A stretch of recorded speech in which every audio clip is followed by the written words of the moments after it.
Drop the gun! 实习巡警老蔡第一次如此近距离的开枪，眼看一个大活人倒在自己面前，让他有些惊慌，但职业素养还是让他及时把情况通报了总部，并呼叫了救护车。这时，搭档黑姐走进房间，经过确认后，黑姐再次向总部做出通报，说明男人已经死亡，取消派遣救护车，并上报了死亡时间9点55分。此刻，老蔡呆滞在了原地。就在10分钟前，他和黑姐日常巡逻经过一家商店时，一名老太正面露凶色，持枪对准2个男人。Move.Put the gun down. They tried to rob me. Drop the gun now. 两人见状拔腿就跑，其中一人慌乱中跳上了柜台，看这意思是想爬上去啊，真想给这哥们点个赞，简直太有创意了。而另一个男人可比他聪明多了，还知道从后门逃跑。老蔡在后面紧追不舍，男人闯入一家挟持了人质，短暂对峙后，他看向一旁的孩子，推开了人质，往楼上逃去。老蔡持枪谨慎地上楼搜寻，在一间屋内发现了男人，两人持枪相对，于是接下来就有了开头的一幕。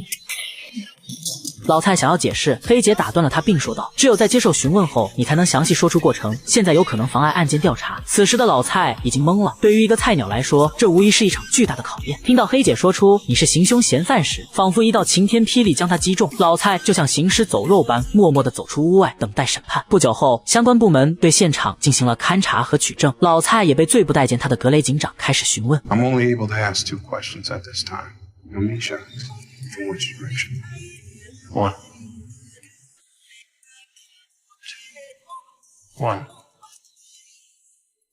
That way. 可回过头，面前站的却是警监，这是啥情况啊？见鬼了！警监让挑选一个陪审警员，老蔡直接脱口而出 Gray. I want Gray.